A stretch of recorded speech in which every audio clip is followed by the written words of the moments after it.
우리 잘 나오셨습니다. 이렇게 인사하겠습니다. 우리 이 시간에 다시 한번 인사하겠습니다. 하나님께서 큰 일을 행하실 것입니다. 이렇게 인사하겠습니다. 네. 이 일이 성취하기 전에는 쉬지 아니하리라 라는 제목 가지고 이 시간에 하나님 말씀을 나누도록 하겠습니다. 위험한 순종이라는 이제 책이 있습니다. 이 책의 저자는 저와 여러분들이 잘 알고 있는 목적이 이끄는 삶, 릭 워렌 목사님의 아내인 이제 K 워렌이 이제 지은 책입니다. 목회자의 아내인 그녀가 어느 날 이제 월간지를 읽다가 이제 아프리카의 에이즈 감염자의 어떤 그런 기고된 그 사설을 읽게 되었습니다. 그 잡지에 실린 이제 참혹한 사진을 보고 있는데 이제 하나님께서 이제 그녀에게 마음을 주시는 거죠. 너가 저 아이들을 위해서 사역할 수 없겠니? 이 하나님의 부르심에 이 K 워렌 이 사모님이 두려움을 느끼게 되는 거죠. 그러면서 하나님께 이렇게 말합니다. 하나님, 왜 저를 이렇게 괴롭히시나요? 저는 아무것도 할 수가 없어요. 저는 평범한 여자일 뿐인걸요. 제가 아프리카의 질병에 대해서 뭘 알 수가 있겠습니까? 하나님께서는 끊임없이 찾아와 말씀하셨고 이 문제를 이제 씨름하다가 결국은 이제 하나님께 항복하고 이제 아프리카에 있는 에이즈로 고통받는 고아들을 위해서 이제 봉사활동을 이제 하게 되죠. 이제 안정된 삶이 보장되어 있고 나름 편하게 노후를 준비할 수 있는 그녀는 이제 주님을 쫓아서 이제 안정되지 않은 불안전한 곳으로 이제 순종하게 되는 것입니다.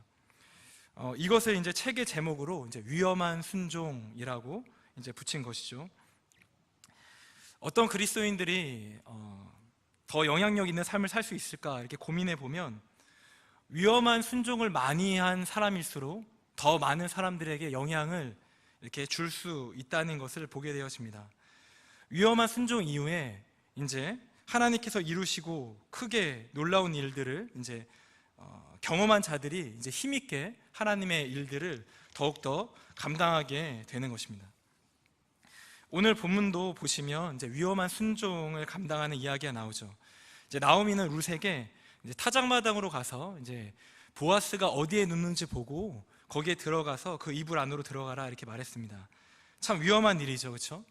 오늘 읽은 11절 말씀을 보시면 룻을 뭐라고 표현하냐면 현숙한 여자라고 말하고 있는데 만약에 이 일로 말미암아 잘못되어지면 이제 현숙한 여인이라는 이미지는 다 사라져버리게 되고 칠칠 맞는 여자로 이제 될 수 있는 그런 위험한 일을 나오미가 룻에게 지금 시키고 있는 것입니다.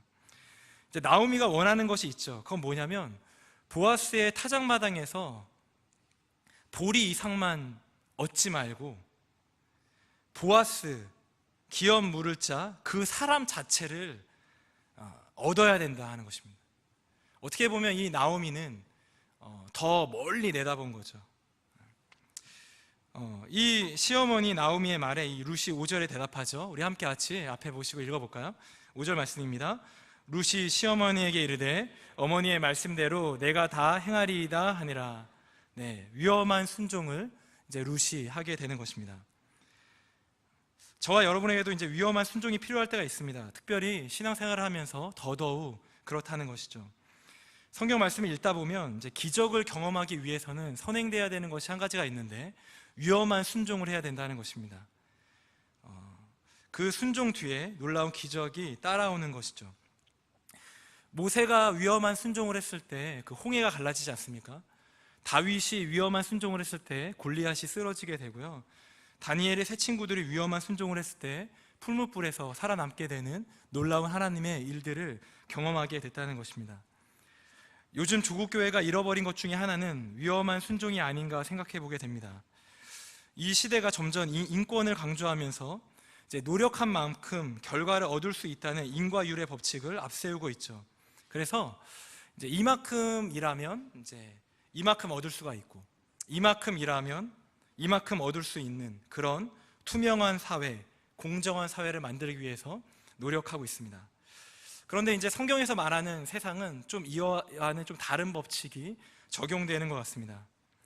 그렇죠? 이만큼 살면 이만큼 살 수 있지만 우리는 이만큼 살 수 있음에도 불구하고 주를 위해서 이만큼만 살고 이만큼만 누리고 이만큼만 가지게 되는 거죠. 그런데 놀라운 거는 이렇게 우리가 위험한 순종을 통해서 이만큼밖에 못 살지만 하나님께서 우리를 이제 이만큼 만들어 주신다는 것입니다. 믿으십니까? 우리가 그 결과를 알고 있기 때문에 어찌 보면 위험한 순종을 기꺼이 감당할 수가 있는 것이죠. 과거의 신앙의 선배들이 간증한 내용들이 다 이런 건 아니겠습니까? 내가 주일 예배 드리기 위해서 주일날 직장을 문을 가게를 닫았더니 하나님께서 다 채워주셨다. 억울한 상황 속에서 주님 때문에 내가 손해를 입었는데 하나님께서 다른 방향으로 그 모든 부족한 부분을 다 채워주셨다.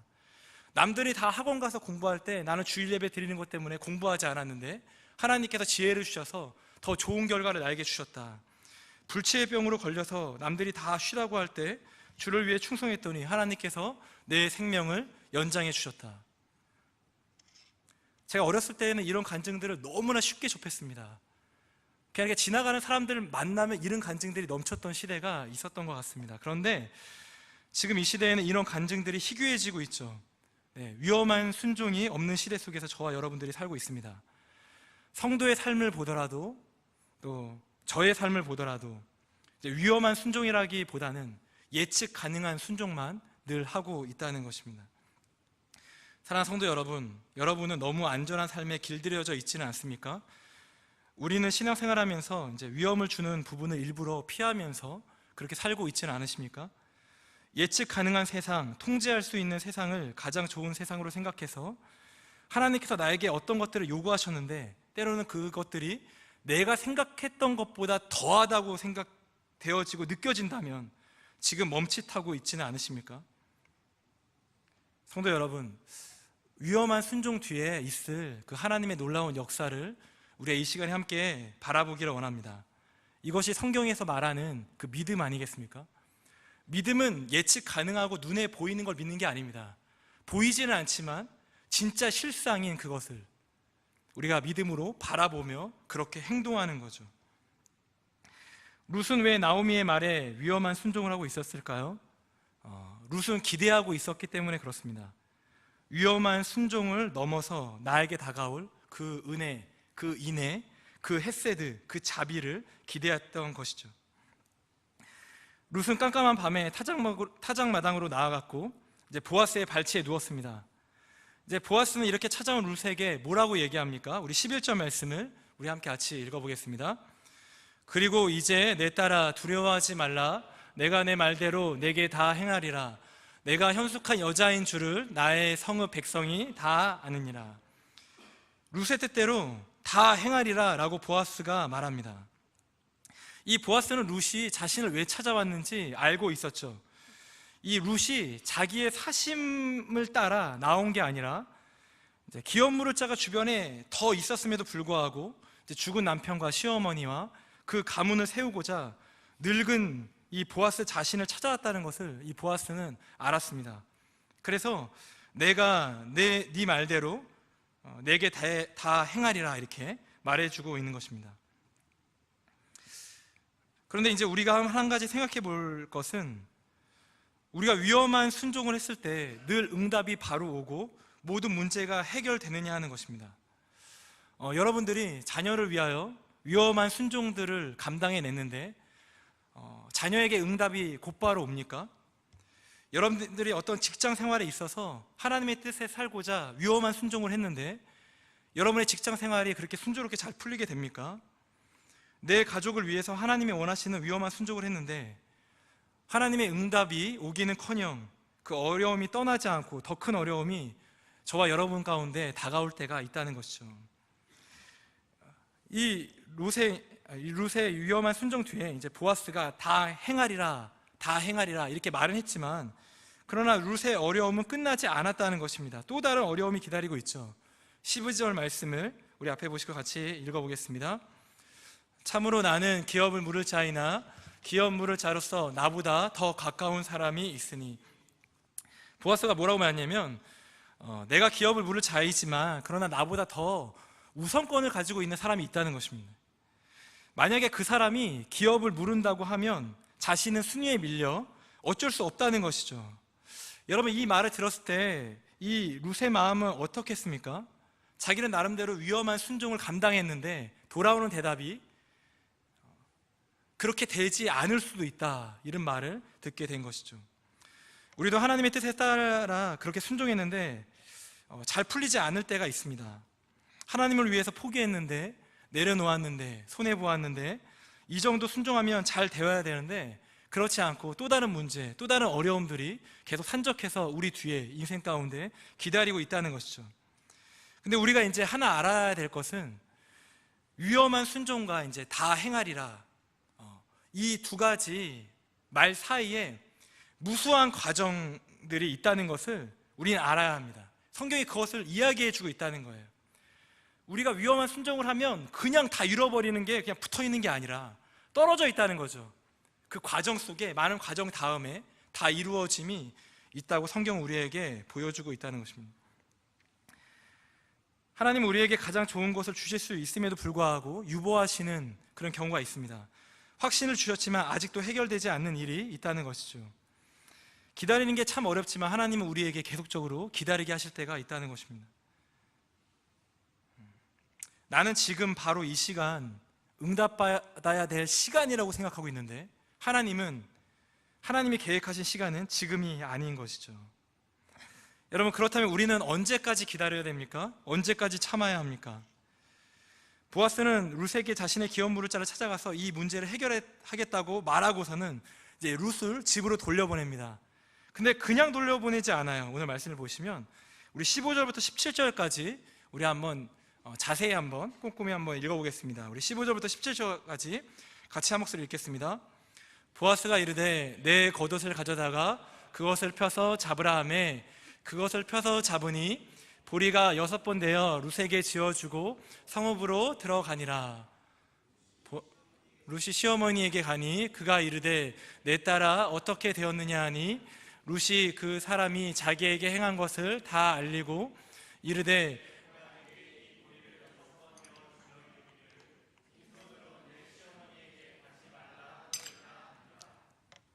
네, 15절부터 17절까지 보시면 두 번 반복되는 것이 있는데 15절에 보시면 보리를 6번 되어 룻에게 지어주고 라는 말과 17절에 보시면 내가 이 보리를 6번 되어주며, 이 보리를 6번 주었다고 반복해서 쓰고 있다는 것입니다. 근데 이제 여기서 이제 이상한 거죠. 왜 이상합니까?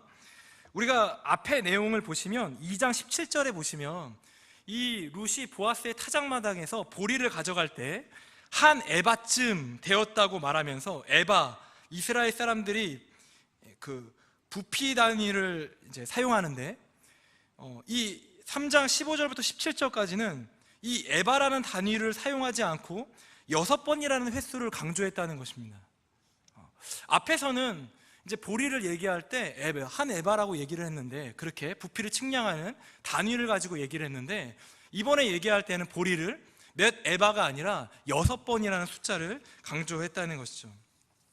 왜 그럴까요? 이제 6이라는 의미의 뜻이 있기 때문에 그렇죠. 이제 보리를 이제 6번 줬다 이렇게 말할 때 여기에서 보리가 중요한 게 아니라 이제 6번이라는 말이 중요하다는 것입니다. 6번 지어주면서 이제 보아스는 룻과 나오미에게 이제 사인을 주는 거예요. 그 사인이 보리에 담겨 있는 게 아니라 이제 6번에 담겨 있다는 것이죠. 이스라엘 백성들은 숫자마다 의미를 부여했는데 여러분들이 잘 아시다시피 이제 7이라는 숫자는 완전, 충만, 안식, 어떤 이런 의미를 가지고 있습니다. 그렇다면 6은 무슨 의미가 있을까요? 완전에 가까이 왔지만 도달하지 못한 숫자, 그 숫자가 6이거든요. 그래서 이제 요한계시록에 보면 하나님을 따라하는 그 사탄을 얘기할 때 666이라는 어떤 그런 의미로 사용되어지고 있습니다. 요한계시록에 보면 이 6이라는 숫자가 이제 나쁜 의미로 사용되어져 있지만, 그러나 우리가 이 6이라는 숫자를 긍정적으로 해석해낼 때에는 이 6은 7이라는 완전, 안식, 충만에 도달하기 위한 마지막 단계로 우리가 볼 수 있다는 것이죠. 이 6은 기대와 소망 그리고 위로의 숫자가 될 수가 있다는 것입니다. 여러분, 구약시대 때에는 7째 날이 무슨 날이죠? 안식일 아닙니까? 그렇죠? 여러분, 6째 날은 무슨 요일이에요? 그러면요? 토요일입니까? 아니죠. 그렇죠? 여러분, 주일이 첫날이잖아요. 그렇죠? 주일, 월화수목 금, 금요일 날이 어떻게 보면 6째 날이고 7째 날 토요일이 이제 안식일입니다. 그렇죠? 네. 그래서 이제 이 이스라엘 백성들은 이제 일곱째 날 안식일을 앞두고 여섯째 날에는 이제 기대와 그 소망이 충만함으로 그 다음 날을 소망하며 기다렸다는 것이죠. 완전하고 충만한 날, 그 당일보다 그 전날에 또 다른 기대감을 가지게 된다는 것입니다. 저희 아이들과 함께 어디를 놀러 갈 때가 있는데 이제 제 아이들을 이렇게 딱 보니까 당일보다는 그 전날에 더 흥분합니다. 더 기대를 해요. 당일날에는 말을 그렇게 안 들어요. 오라면 안 오고, 입으라면 안 입고, 가자 그러면 안 가고, 뭐 꼼지락 거리고, 뭐 따라오라면 뭐 다른 거 가고 막 이러면서 당일 말을 안 듣는데, 자, 놀랍게도 그 어디를 가기 바로 전날에는 말을 엄청 잘 듣습니다. 너 내일 가야 되니까 빨리 씻어야지. 그러면 막 후다닥 씻습니다. 너 내일 가야 되니까 빨리 자야지. 빨리 잠들어요. 되게 빨리 잠듭니다. 기대와 소망, 내일 놀러 갈 그 기대와 소망이 있기 때문에 이제 빨리빨리 하는 거예요. 이렇게 그날을 준비하고 소망하게 되는 것이죠. 여러분, 보아스가 이 룻과 나오미에게 이제 6번 보리를 주면서 이제 메시지를 전달하는 거예요. 비록 나보다 더 우선권이 있는 기업 부를 자가 있지만 내가 이 문제를 해결하고 당신을 나의 아내로 맞이하겠다. 절대 이 기다림의 시간을 길지 않게 하겠다. 다 왔다. 조금만 참고 기다리라. 이 소망의 사인을 이 6번이 이렇게 짊어지면서 이렇게 준다는 것이죠. 되게 멋있는 프로포즈 아닙니까? 그렇죠? 우리 청년들, 우리 잘 기억해 놨다가 선물을 줄 때 7개 말고 6개만 딱 주는 거예요. 이렇게. 사랑하는 성도 여러분, 우리가 하나님의 응답을 기다리는 지금 여러분의 어떤 문제가 있으십니까? 오랫동안 또 참았던 삶의 어려움들이 있습니까? 그러나 여러분, 지금은 6째 날입니다. 이제 거의 다 왔습니다. 포기하지 않으시면 됩니다. 안식할 날, 7째 날이 다 왔다는 것입니다. 오늘도 그 날을 기다리며 소망하며 버티고 인내하시고 참고 나아가시는 우리 믿음의 성도님들 다 되시기를 주님의 이름으로 소망합니다. 우리 마지막으로 한 가지만 더 살펴보겠습니다. 그렇다면 우리는 거의 다 왔습니다. 이제 한 날만 기다리면 돼요. 지금은 6입니다. 6입니다. 7, 완전 충만 바로 앞에 다가왔습니다. 근데 우리는 이 6째 날 같은 이 상황 속에서 어떻게 버티며 7째 날까지 맞이할 수 있겠는가 하는 것입니다. 여러분, 그냥 버티면 될까요? 그냥 참으면 됩니까? 그냥 막연히 그냥 멍하니 그냥 있으면 될까요? 여러분, 나오미는 거기에 대해서 이제 해답을 룻에게 주고 있다는 것입니다. 우리 18절 말씀을 우리 마지막으로 한 목소리 같이 읽겠습니다. 이에 시어머니가 이르되 내 딸아, 이 사건이 어떻게 될지 알기까지 앉아 있으라. 그 사람이 오늘 이 일을 성취하기 전에는 쉬지 아니하니라 하니라. 나오미가 불안해하는 룻을 위로하며 말하죠. 이제 자리에 앉아있자. 우리가 할 위험한 순종들은 이제 다 있다. 이제 그가 어떻게 하는지 보자. 이 일을 다 끝내기까지 그는 결코 쉬지 않을 거야. 사랑하는 성도 여러분, 오늘 우리가 이 룻기 말씀을 읽었는데 여러분, 이 룻이 처한 이 상황을 해결할 사람이 누굽니까? 지금 위험한 순종을 하고 있는 나오미와 룻입니까? 아니면 다 행하리라 말한 보아스입니까? 누가 해결의 키를 가지고 있죠? 보아스가 가지고 있죠. 그렇죠? 여러분, 우리도 마찬가지입니다. 여러분, 위험한 순종을 하고 있는 우리에게 해결책이 있는 것이 아니라 그것을 들으시는, 해결할 수 있는 키를 가지고 계신 분은 우리 하나님이시라는 거예요. 오늘 이 일이 성취하기 전에는 쉬지 아니라 말하신 것처럼 하나님은 두렵고 떨리는 마음을 가지고 이 자리에 나온 저와 여러분에게 말씀하십니다. 내가 너의 일을 성취하기 전까지는 쉬지 아니하리라. 여러분, 우리가 이 6째 날에 그 7째 날까지 기다릴 수 있는 이유가 여기 있습니다. 그 하나님께서 지금 저와 여러분들을 위해서 쉬지 않고 일하시고 있기 때문에 그렇습니다. 믿으십니까? 우리가 오늘도 참고 그 완전한 날, 충만한 날, 안식할 수 있는 7째 날을 기다릴 수 있는 이유는 부족하고 연약한 내 자신을 믿고 기다리는 게 아니에요. 지금도 쉬지 않으시고 일하시는 성취하시는 여호와, 그분의 약속하신 것을 반드시 이루실 신실하신 하나님께서 오늘도 저와 여러분과 함께 하시기 때문에 우리는 오늘 이 6째 날, 날이 밝기 전에 가장 깊은 밤이 있는 그 6째, 그 마지막 순간을 우리가 참고 기다리며 인내할 수가 있다는 것입니다. 여러분, 하나님을 신실하게 믿는 사람들은 어려움이 없습니까? 누가 보더라도 신앙생활을 잘하고 있다고 듣고 있는 사람들은 어려움이 없나요? 여러분, 다 어려움이 있습니다. 다 어려움이 있습니다. 만약에 지금 어려움이 없는 분이 계시다면 어려움이 찾아올 것입니다. 반드시 찾아올 것입니다. 여러분, 앞으로 우리 그런 일들이 계속 일어날 것입니다. 이제 그럴 때 우리 마음 가운데 이제 의심이 일어날 때가 있다는 것이죠. 하나님의 약속이 다 거짓이요 헛것이라고 생각이 들 때가 있다는 것입니다. 그런 고민을 가지고 지금 이 자리에 나와서 우리 앉아있는 성도님들이 계실 수도 있습니다. 그런데 여러분, 우리는 기억해야 됩니다. 우린 다 왔습니다. 지금은 6째 날입니다. 이제 곧 충만한 안식일이 있는 7째 날이 눈앞에 있으심을 믿으시기를 바랍니다. 힘들면 힘들수록, 어려우면 어려울수록 더 신실하게 이루실, 지금도 열심히 일하고 계실 그 하나님을 붙잡아야 된다는 거죠. 의지해야 된다는 것입니다. 왜냐하면 그 문제의 해결책은 나에게 있는 것이 아니라 그 신실하게 이행하시는, 지금도 쉬지 않고 일하시는 하나님에게 있으시기 때문입니다. 보아스가 가지고 있는 것이죠. 그러니 나오미가 룻에게 말합니다. 너는 할 수 있는 일이 없으니 이제 앉아 있으라. 여러분, 어려움이 찾아올수록 세상적인 방법으로 더욱더 몸부림치는 게 아닙니다. 여러분, 어려우십니까? 힘드십니까? 좌절과 고통이 있으십니까? 여러분, 그러면 그럴수록 앉아 있는 거예요. 약속을 성취하실 여호와, 쉬지 않고 일하시는 그 하나님, 그 발치에 누워서 그렇게 앉아 있는 것입니다. 성도 여러분, 이 언덕만 넘으면 됩니다. 이 모퉁이만 돌면 됩니다. 다 왔습니다. 넘어지지 마십시오. 슬퍼하지 마십시오. 좌절하지 마십시오. 신실하신 하나님께서 쉬지 않으시고 저와 여러분과 함께 하실 줄 믿습니다.